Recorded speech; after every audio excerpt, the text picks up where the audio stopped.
Good morning, family. You guys excited to be here? Three of you, but okay. I'll take that one. This morning, we are privileged to have a team here, participants of the 4M movement. They have done the LC, the Leadership Challenge in Botswana. I just wanted to say I also did it last year. And you'll probably notice that they stand out like, because they have red shirts on. So they're all the way from the Netherlands. And it's so awesome to have you. I just wanted to say, they have decided that they want to come to Doxodeo Rasla because this is the best place to be on a Sunday. So can you guys please stand on your feet? Let's give you a nice Doxodeo Rasla welcome.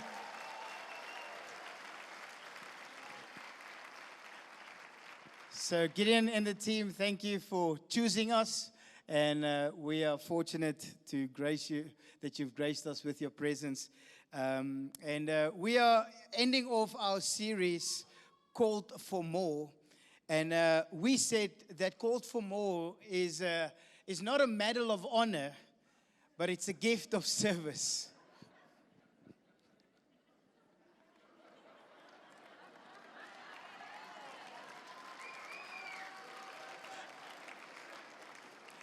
Some of you will catch that one tomorrow over lunch. Yeah, you don't think I'm that handsome, eh? I'm glad she didn't make my beard gray. So, but AI. That is actually a career limiting move that you just did there. So, there's the right one. And so, we're talking about the Holy Spirit. The Holy Spirit, we need to understand, and I think by now you have a concept of what Holy Spirit is all about. That Holy Spirit is the personal presence of God in and through our lives. That no Christian can live a fulfilled life without Holy Spirit. And it's to that we understand that what Holy Spirit came to do was literally pouring out God's presence in our life.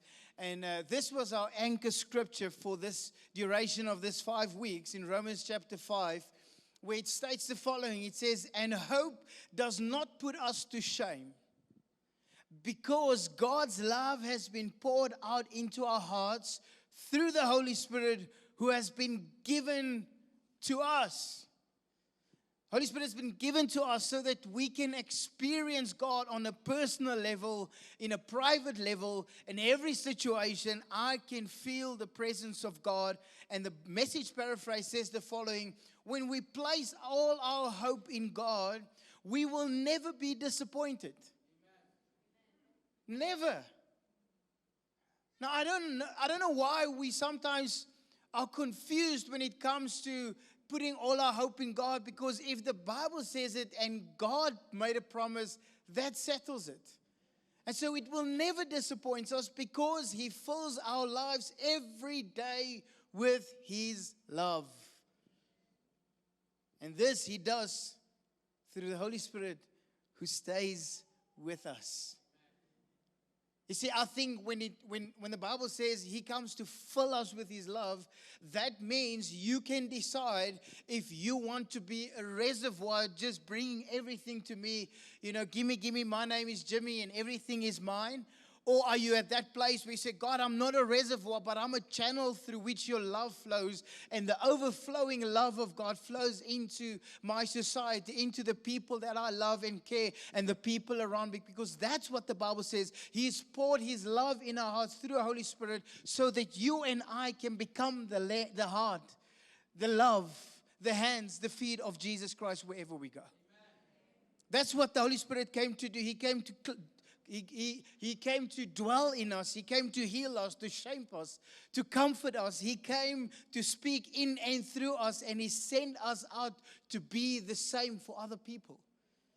And so that's the philosophy. So I say this with all conviction in me, that no Christian can understand Christianity, or can I just say, stop the word Christian? Because in South Africa, if you're not a Muslim and you're not a Hindu, you are classified as a... So I'm going to talk to believers. People saying, I believe in Christ. I believe that Christ died for me, that He is the Messiah. I believe, and I've confessed with my mouth and believe in my heart that God raised Him from the dead. That made me saved. So I'm a believer in that. I believe in the resurrection of Christ. I believe in the cross. I believe in God the Father, God the Son, and God the Holy Spirit. That gives us the ability to understand that when Holy Spirit comes to live in me, I can understand the walk of life, meaning the faith life. I can understand the Bible, and I can understand God's heart for me and for my community. Because the revelation of the Bible only comes through the Holy Spirit that really opens it up to all of us. And so that was the philosophy that we wanted to challenge you on throughout this last 5 weeks. And so Jesus came and made this promise to His disciples when He said to them, it is to your advantage that I have to leave. You know, it is to your best interest that I have to go, because if I cannot go, Holy Spirit cannot be with you. The comforter, the advocate, the one who takes your story and makes your story better, He will not come unless I go. And so that is what I spoke to you last week, that this journey that we're going on was a journey that it's not ending today. It's a continuous journey. It needs to continue in our everyday lives. And this was what Jesus said to His disciples after He made this promise to them in Acts chapter 1 verse 5. When He said to them, John baptized with water, but the one that will come will baptize you in the Holy Spirit. And then He said to them in verse 8, now go and wait, because you will receive power when the Holy Spirit comes on you to be my witness. That power is literally dynamic in its sense. It's something significant. And we've experienced this in everything. But the moment Jesus made this promise, He says, I need to go, so that the power can find its fulfillment in your life. And last week, 2 weeks ago, we celebrated Ascension Day outside on the grass. For those of you who weren't here, you've missed out. And for those of you who were here, say amen. Okay, can you hear that? The three of you that were here. So, no, I'm joking. But I've got a short video just to give you a little bit of a feedback, a taste of what God can do when He says, I need to go, so that the Holy Spirit can do something significant in your life. So let's watch this video.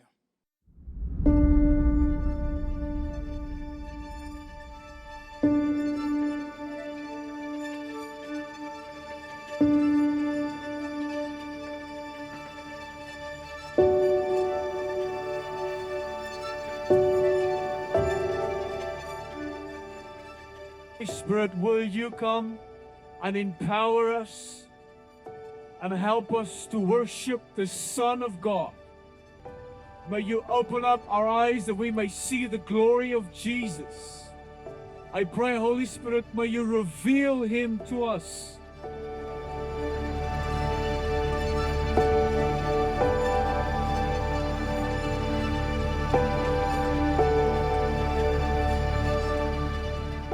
To speak life into people who has illnesses, sickness, health issues, no matter if it's mental or physical.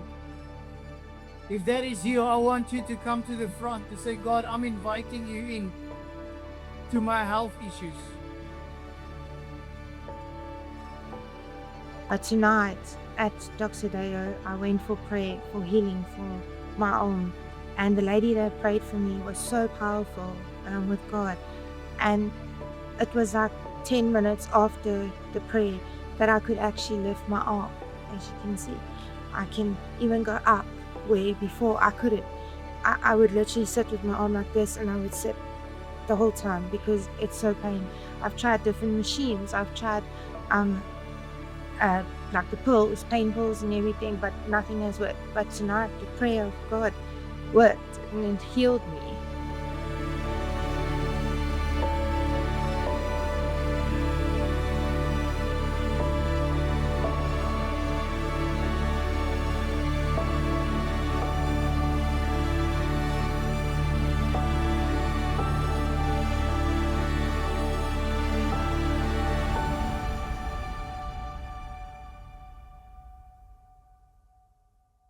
Amazing.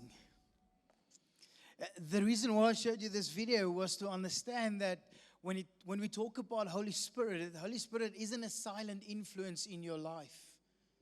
It's a powerful expression in our everyday life. And just to say, not one of the leadership, the pastors prayed for that lady.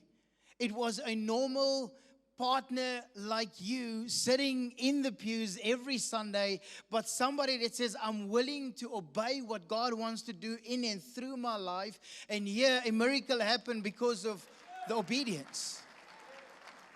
Not because of what we have done. And this is why I've said it last week. We need to open up our lives to say, God, let your kingdom come in my life, that I can live a fulfilled life, that I can live an impactful life, that in every area of my life, that we will see the gifts of Holy Spirit work through my life. And so the Bible says this in Acts chapter 10, while Peter was preaching, it's not one way of doing things. It's literally different ways and different meanings. And here's the thing that I've said to people over and over, that the Holy Spirit is not going to change. He can do whatever He wants to do. For God, nothing is impossible. But He's not going to change your personality from an introvert to an extrovert.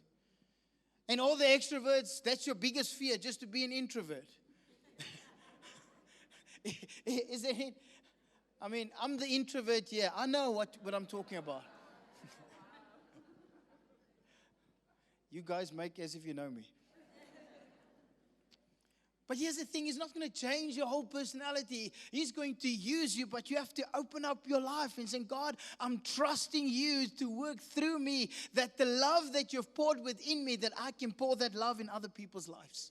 That other people can experience that I am a representative of Christ here on this earth. And then the Bible says in Acts chapter 10, it says, while Peter was still speaking these words, the Holy Spirit came on all who heard the message. It is being part of a cell group. This was in Cornelius' house. While they were in the house in one accord, and Peter was still preaching, everybody in the house, the Holy Spirit came and fell on them, and they've experienced the gifts of the Holy Spirit in their lives. And so that's the reason why we say over and over, it's important for you not to just come to a congregation like this, but become part of a community where you can speak life in one another's life, where you can experience the power of Holy Spirit, the explosiveness of the Holy Spirit's power in our lives. But we see those things in the small groups. We see it. It can happen here. That's what the Bible says. The circumcised believers who had come with Peter were astonished that the gifts of the Holy Spirit had been poured out even on the Dutch.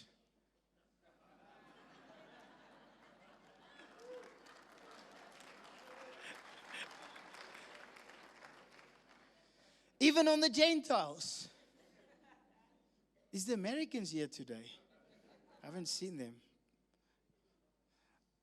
Even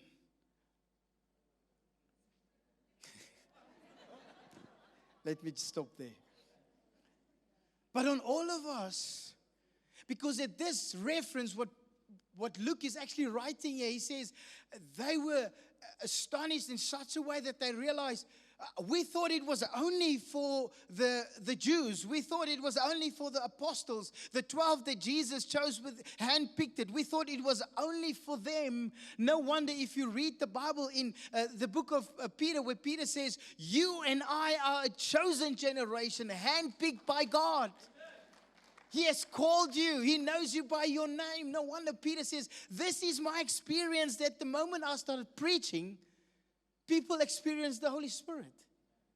It wasn't a private, moment for myself. It was a public moment with people in the room, and they've experienced. In the next chapter, this is what he says in chapter 11. As I began to speak, Peter says, the Holy Spirit fell on them just as on us at the beginning.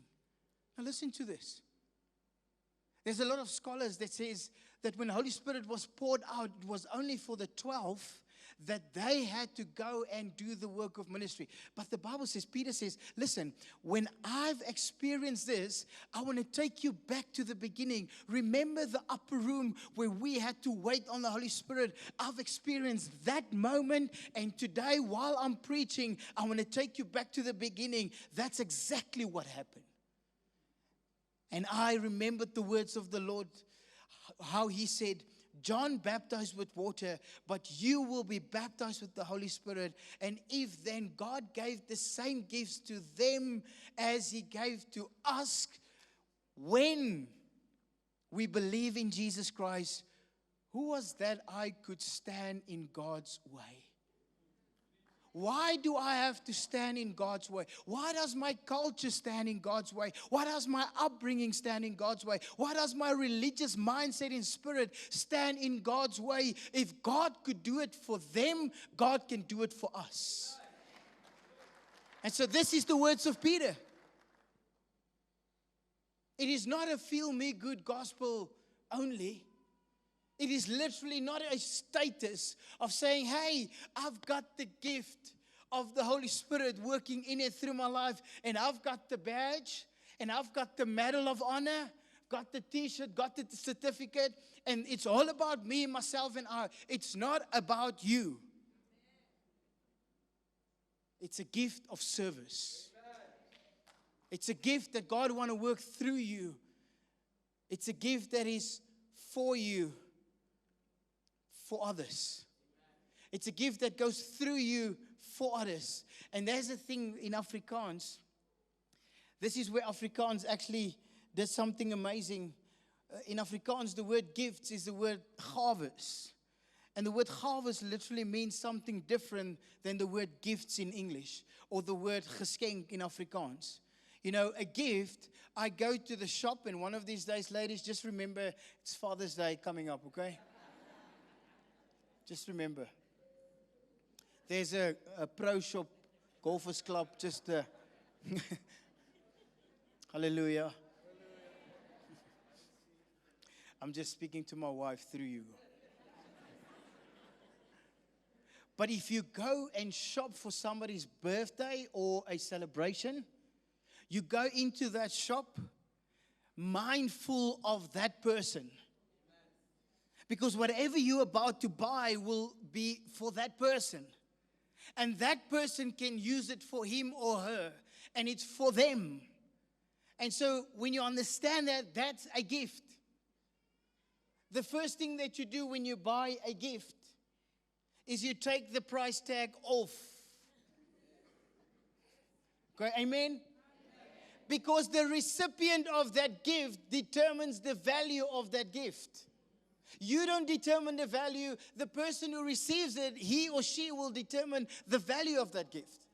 And so God says, I'm going to give you something much more, something not tangible, but something that will have everlasting life. And that's where the word gawes comes in, the Afrikaans word that says, it is a gift unto you, but for other people. And so this gift that I've received from God is literally not a tangible thing, but it is a grace-given gift that people can experience and can impact people's lives. That is what this is. It's the dynamic behind this. It's a gift that is not, it's not a silent treatment gift that I just have to experience this while I'm showering and I'm praying, God, thank you, and I feel the Holy Spirit. No, it's just the hot water over your body. Or when you're all by yourself in your room and now suddenly you experience the Holy Spirit. That's all part of it. But people, it is not an influence of a silent treatment in your home, a private conviction. It's literally a public declaration. Because the Bible actually says when you experience this power, it is dynamic. It literally comes from the word dynamite. So all this civil engineers will tell you, when they start building a tunnel or a road through a mountain, they will make use of dynamite to blast this hole through this mountain. But if you are close by, you know what they will do? They will put up a lot of warning boards to say, explosion is about to happen. The roads will be closed. Because the power of that small dynamite has huge impact. You and I are not called to be a silent partner. We're not called to have a silent influence. We are called to explode in our environments so that people can see the effect of what Holy Spirit can do in and through your life. That's the power that he's talking about. Although we have to handle it with care. And be very careful how we handle it, because it can either destroy or it can comfort. Most of us hate when you see those boards on the highways that says detour. We hate it. Because at that very moment, it's busy destroying what seems to be comfortable for us. But in a few months' time, that same what do you call it, bomb, will change what looks like a destruction into comfortable roadworks for you and I to live. And so we must be careful how we treat people. We must be careful how we use it. It is not to your advantage. It's to the advantage of the church and the community. It's not a medal of honor. And this is an experience of boldness, the confidence that he brings. 1 Corinthians 12 verse 3 says, therefore I want you to know that no one who speaks by the Spirit of God says Jesus is cursed. It says, and no one can say Jesus is Lord except by the Holy Spirit. It's amazing words that he's choosing there. He says, nobody can say without the Holy Spirit that Jesus is Lord. You can only say Jesus is Lord if Holy Spirit is in your life. You can claim to say Jesus is the Messiah and believe that Jesus is the Messiah, and that you can do, and people have acknowledged it. Muslims have acknowledged it. Hindus have acknowledged that Jesus claimed to be the Messiah, so maybe he can be the Messiah. But only believers who the Holy Spirit came to live inside of them can say Jesus is Lord. Because what does lordship means?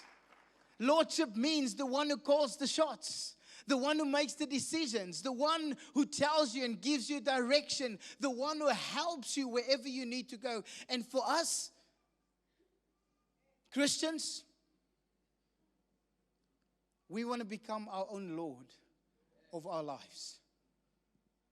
And the only thing that God is saying, hey, come on. I want you to understand that I gave the Holy Spirit to you. Past tense. But now I want you to live in obedience of the Holy Spirit. Present, continuous tense. I want you to keep on living in such a way that you don't become Lord of your own life, but that I will become Lord of your life. But you can only do that through the Holy Spirit. 1 Corinthians 12 verse 13, Paul writes, he says, for we were all baptized by one Spirit, so as to the form of one body, whether Jews or Gentiles, slave or freeman, we were all given the one Spirit to drink. All of us.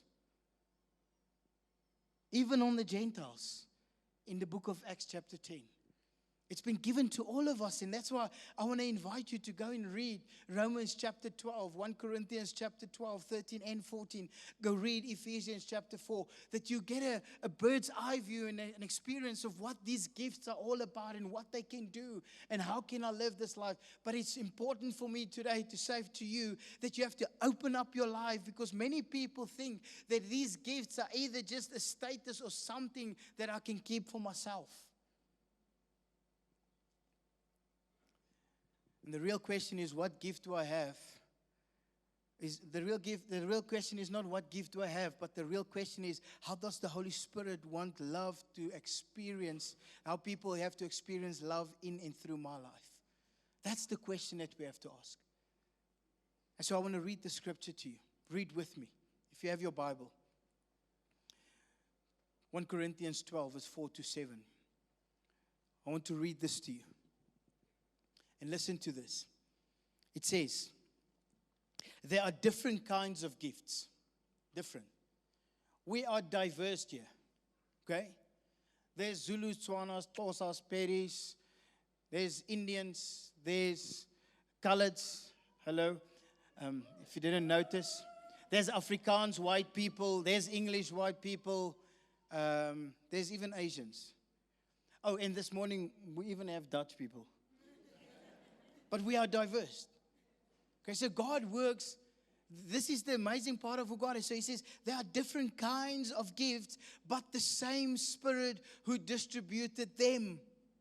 And then he says there are different kinds of service. Listen to this. But the same Lord. Stop there for a minute. There are different kinds of gifts that is being distributed by the Spirit. And then he says there are different kinds of service, but the same Lord. Meaning the moment you experience that Jesus is Lord of your life, that's the moment that you're going to start serve.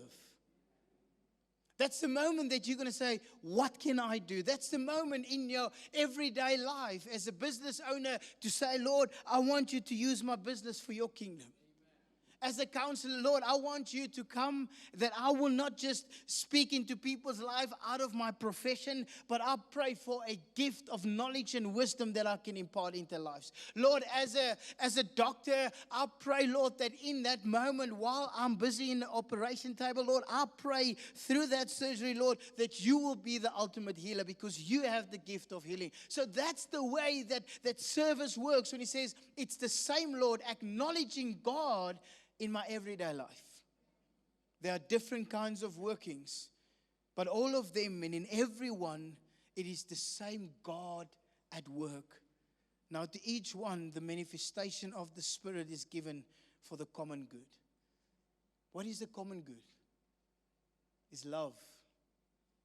Without love, you will not be able to function in the gifts that the Holy Spirit has been given to you. It's an intentional pursuit of love. I need to be intentional with it. I need to understand that I'm willing to sacrifice. And Paul says this when he writes in 1 Corinthians 12 about the Holy Spirit and the gifts of Holy Spirit. And then in chapter 13 is literally where he gives the definition of what we have to do and how love works. And then in verse of chapter 14, the very first verse, he says this. He says, pursue this. Love with eagerness and make it your goal. Yet earnestly desire and cultivate the spiritual gifts. Where does it start? It starts with love. Pursue this love with eagerness. Make it your goal. Your goal in life is not to be successful. Yes, it will be great if we are, but the goal in life is literally to say, Lord, how can your love work through me in every day, in every season of my life? Because that's what love is all about. And then he says, eagerly, earnestly, desire and cultivate spiritual gifts. But it starts with love. There must be a desire in our hearts. That the Bible wants us to understand that this intentional pursuit was literally something that I know if it isn't for God, I won't be able to do this. And so no wonder Paul writes to Timothy, a young leader who took over from him, who was leading the church. And Paul was intentional when he wrote this letter of 1 and 2 Timothy. He wrote this letters while he was in church, while he was in jail, waiting for his persecution. And he's writing this and he says, you know what? I have to write this because I want to encourage a young leader not to forget about who he is and what God wants to do in and through his life. And so he writes this to him in 1 Timothy 4 from verse 14. When he says, I want you not to be ignorant. I want you not to be ignorant to lose the gift that was imparted in your life. But I want you to stir up the gifts that God has given to you. And then he writes on, he says, For God did not give you a spirit of fear, but of power, of love, and a sound mind. God did not give you a spirit to back down. God did not give you a spirit to be insecure. God did not give you a spirit to be confused. God has given you the spirit. And then he writes to him and he says the following in 2 Timothy 1 verse 6. He says, therefore I remind you. And I want to remind you today as believers. Therefore I remind you to stir up the gift of God which is in you, that was being given to you through what? Through the laying of hands. I want you to stir up these gifts. That you have to understand that, yes, I've received it, but if you don't do anything about it, it's just going to be shallow. It's not going to have any impact in people's lives. And another translation says, fan into flame the gifts that God has given unto you.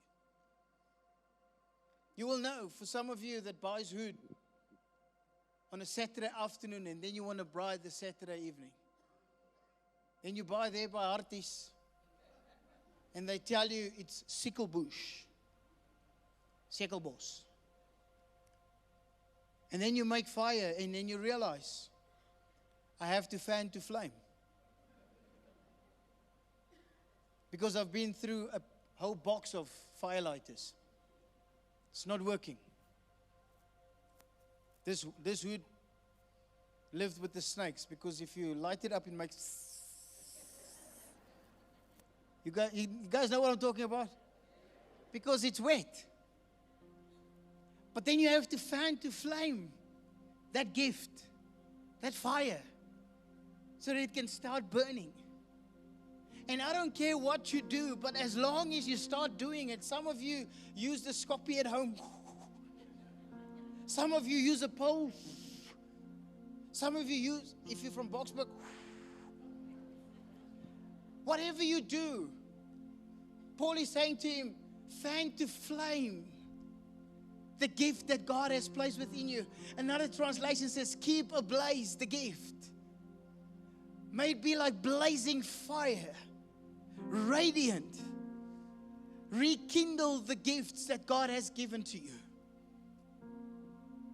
And I think for so many of us, we're just putting it on one side and say, God, you know what, I'm okay.